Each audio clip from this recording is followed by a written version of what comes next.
First question will come from Rick Stroud. Hey, Bruce, you've always said it's easier to make corrections after a win. So I'm just curious, like, what will your coaching points be? I know you talked about goal line, gave up some rushing yards, haven't scored as many points on the road. So what are you looking at this week? Yeah, for us, it's finishing. Offensively, we ran the ball probably the best run efficiency we've had until we got to the 2. And then we lost penetration and, a couple of times and on basic plays and, probably a little bit for us. We went no huddle on one of them, but it's still a base play, and we should never allow that much penetration. But protection was outstanding. On the road is so different, and we got out to that lead in Philly and kind of relaxed. I didn't think we really relaxed at all in this one, especially defensively or special teams. Offensively, it was just, man, don't miss field goals and score inside the 2, and it's a 50-point game. Right, exactly. And we didn't get a chance to ask you this, at least I didn't. What is Coach Ross's status with COVID, and what did you see from Richard Sherman as an assistant last week? Yeah, Sherman did a great job. Yeah, Rock should be back hopefully Tuesday or Wednesday.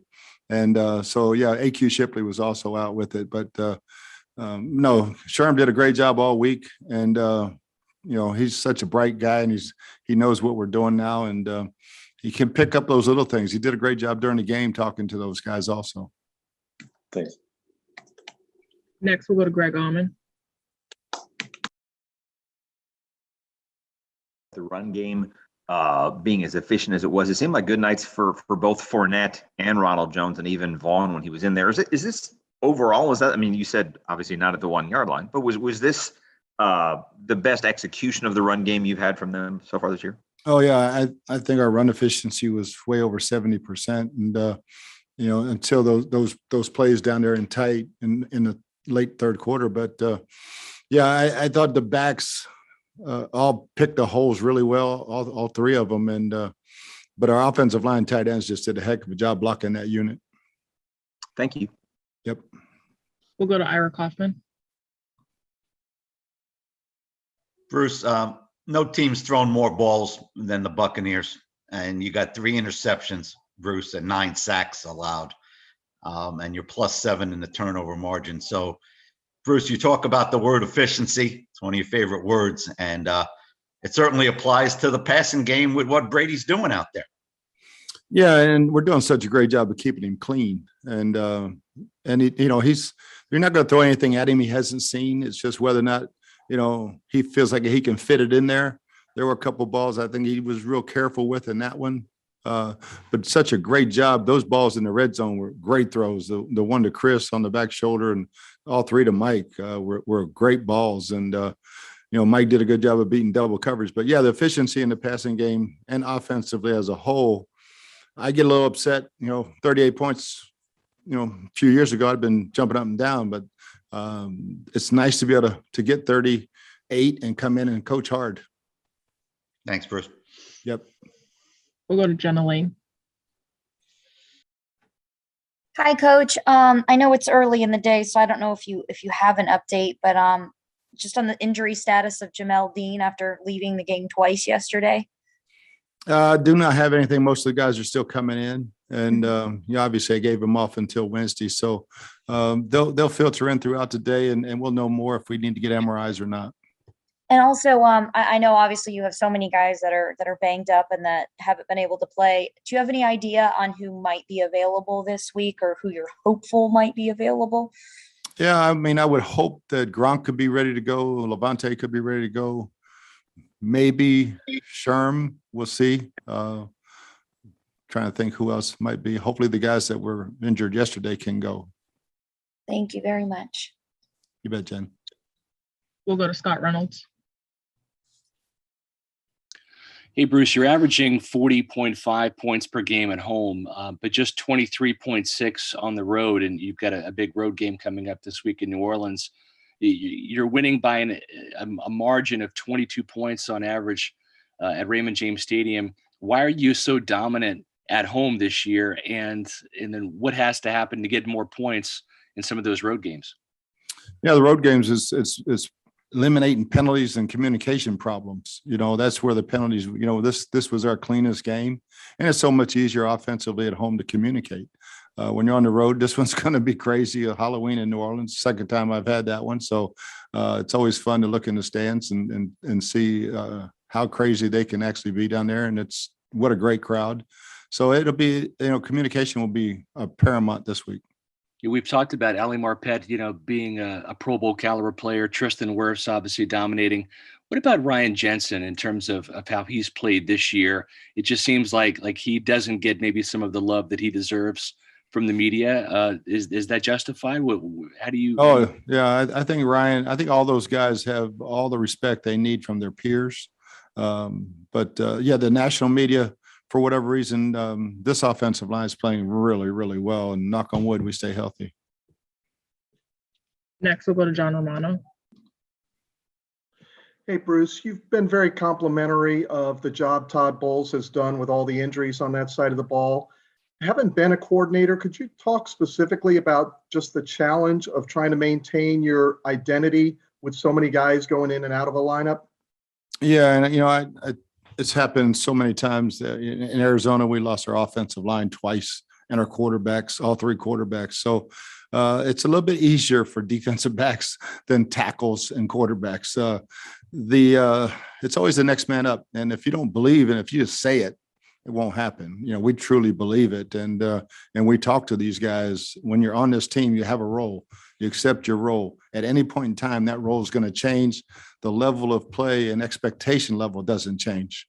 You got a Buccaneer helmet on. There's a level of play that's all that will be accepted. And these guys have risen to the challenge.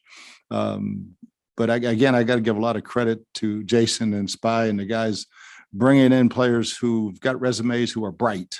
And you can teach bright guys, especially in the secondary, to keep it in front of you. And Todd has done a great job of doing that, and still being multiple, not vanilla.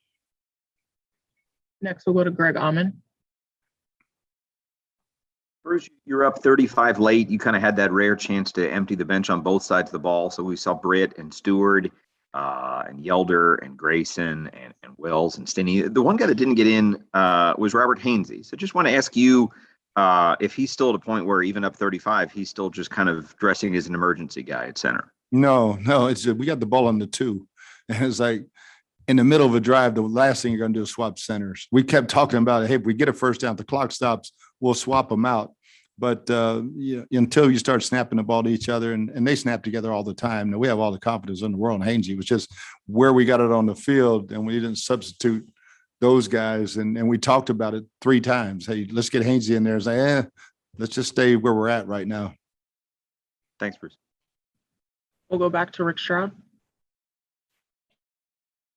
Bruce, it's a bunched up NFC with a lot of good teams, and you won the Super Bowl last year.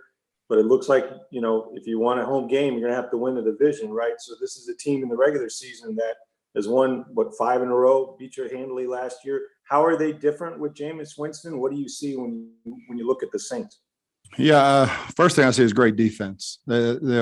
Dennis Allen does a hell of a job, and they've got really good players on defense. And, then offensively, they're leaning so much on Kamara. And, after what we just did in the run game, it's a little scary. But because he's going to take it to the house, and he does a great job in the screen game, and just continue to get him the ball. And when he gets going, Jameis has always been a really good play action quarterback, and he can put it down the field. And Galloway and those guys that they have, Dion, I mean, they've got some weapons. So we've got to stop the run. We can't go down and let Alvin Kamara run like Herbert did on us. Thanks. We'll go to Casey Hudson. If any media have questions, please raise your hand. Hey, Coach, with the defense having to reacclimate week by week here, which player has kind of stepped up the most and made the greatest leap in your opinion? And as you just mentioned with the Saints and Jameis Winston liking to do play action, and what player do you think will be able to step up and manage that and take more of a leadership role next week if you don't have guys coming back? Yeah, I think the entire secondary, be probably the 8th game where we started a different 8 guys, 8th team. So But again, Devin White's doing a great job. His stats aren't what they are, but he's doing a great job leading us and communicating. It was good getting Antoine back in the secondary because he's a great communicator also. And again, with them, anything can happen at any time. Sean Payton's so innovative. We have to be on our toes all the time, but it starts and stops with our front seven stopping Alvin Kamara. Last question will come from Greg Allman. Bruce, it's a crucial catch campaign game yesterday. You're wearing the words on your shirt there. And I don't know if you saw during or after the game, but I mean, Tom Brady had a chance to go over and have a moment with a 9-year-old who's a cancer survivor, give him his cap. And you could see the emotion of that. Just how neat that was to have something like that as part of a day that means something to you guys, especially to you.